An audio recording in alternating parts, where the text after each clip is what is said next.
The 1798 Irish Rebellion.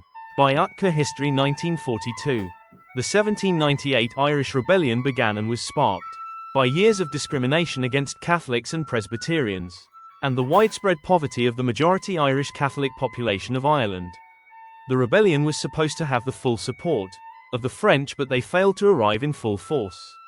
So the rebels decided to take the charge before it was too late and the flame had died out.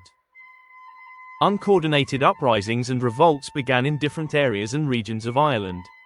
On May 23, 1798, the first attacks involved capturing strategic locations and engaging with local British forces and militiamen.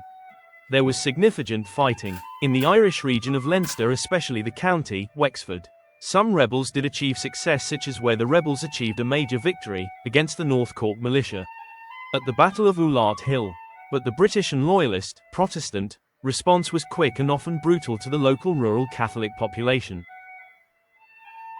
The main figures and leaders of the rebellion were Wolfe Tone, Father Murphy, a Catholic priest, and Henry Joy McCracken, along with Henry Munro. The leadership of the rebels was majority Protestants, however most of the rebels were poor rural Irish Catholics. The climax of the 1798 rebellion was the large battle of Vinegar Hill in Wexford, Ireland. The Irish rebels and their commanders had gathered at Vinegar Hill to unite a defense against the British Crown forces. The battle began with the British attack on the Hill Irish camp. The rebels were poorly armed, with mostly pikes and a few firearms. Outnumbered and outgunned by the British, the rebels suffered heavy losses and were defeated after a few charges and melee.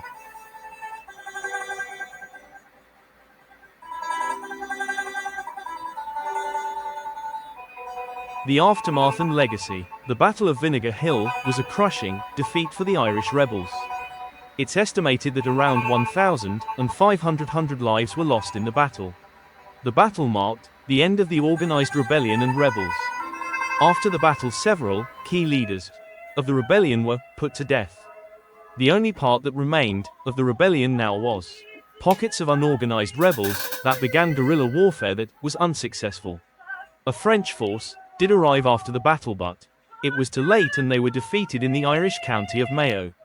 After the large-scale defeat of the rebels, British Crown forces cracked down and did many massacres and killings of rebel prisoners and innocent civilians, along with women and children. Thousands of Irish prisoners were sent to penal colonies in Australia. The consequences of the rebellion were intense, fueled hatred between Catholics and Protestants, and the Official Act of Union of Ireland and Great Britain in 1801, which led to direct British rule and repression. The legacy of the rebellion. The legacy of the 1798 Irish Rebellion is strong. It led to a legacy for nationalist struggles for future generations of Irish people. And symbols like Wolfe Tone became Irish heroes and national symbols, influencing even future successful independence events such as the Easter Rising. The rebellion was one of Ireland's most bloody events in their history of struggle against Britain. The rebellion is also considered a foundation for modern Ireland, even though it is sometimes controversial.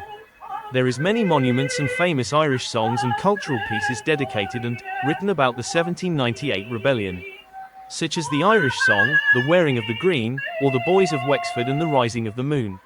So in summary, the rebellion is a very important event in Irish history and identity, and changed the history of Ireland forever until this day. Thank you for watching. I hope you enjoyed Utka History 1942.